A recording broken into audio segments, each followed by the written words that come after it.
Welcome back. Summer often means pressure to engage in more activities like the beach, playgrounds, and barbecues. Sounds like fun places to go, but how do you manage the social pressure if you aren't comfortable with those social activities during this pandemic? So joining us to talk about that is UW Health psychologist, Dr. Shyler Mergain. And Dr. Mergain, thank you very much for joining us. This is a topic that so Thank many you. people need some help on. How do we deal with it, people socially and safely setting those boundaries, not only with themselves, but with family and friends? Thanks for having me. With the rising cases, we're finding that people are starting to get lax with maintaining those guidelines, and peer pressure can be one of those contributing factors. So, the first thing is to really set your own guideline to really reflect on how can you keep yourself safe during these summer months, but equally, if not more important, into the upcoming fall and winter months ahead. You can think about communicating it, brainstorming with your family, and even having it written down for, especially for kids, where it's somewhere visible, that they can really have it front and center as they're going back into school this upcoming fall.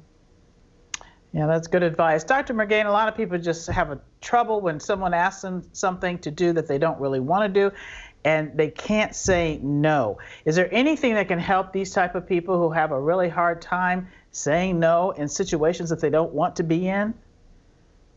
Absolutely. First, not to feel guilty. Your health is your top priority, and it's important to communicate your guidelines. You can do that ahead of time. If somebody asks you to do something, you can say, let me consider it, and then say, how can we keep safe while maintaining the guidelines? And if you do have to say no, I encourage you to script it ahead of time. Families, parents can brainstorm some scripting with their kids that they can use when they're around their peer group. And adults equally, something as simple as saying, I appreciate the invitation, but I am uncomfortable with that. I prefer to practice social distancing or not meet in person and do something in Zoom, or even say, let's do it next year. And by doing that, you're actually modeling good, healthy practices, and you can actually be a source of positive peer pressure. If you're adopting the CDC guidelines, you will influence others to do so as well. This is always a touchy subject when families get together. Some people know don't bring up politics because there's the uncle or the aunt that's not going to disagree or is not going to agree with you. But when you're in these social settings and when there's families together and there's not common ground, what is the best way to sort of either avoid it or find the common ground?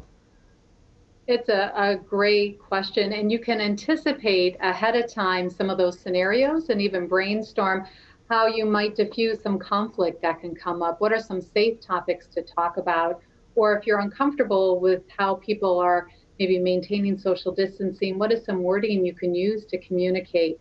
And if you know it's going to be risky, you might think about avoiding it, coming up with an excuse, and figuring out another way to get in touch. Maybe it's next year or by Zoom or a virtual setting.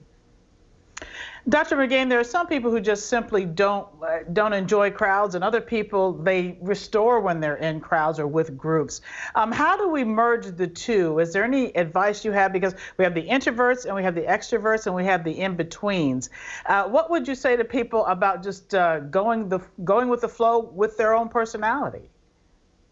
It's so important to maintain social connection during this time. And so figuring out what your comfort level is, what your particular risk is, and to really prioritize what's going to work for you. And then really be proactive, whether it's one-on-one, a virtual setting, or in a larger group where you're social distancing. Really prioritize that social connection, because although the pandemic is persisting, we really need that good connection in person and virtually. Yeah, Good to everybody know. We needs thank you, that. We Dr. appreciate Mergain. that. Thank you very much.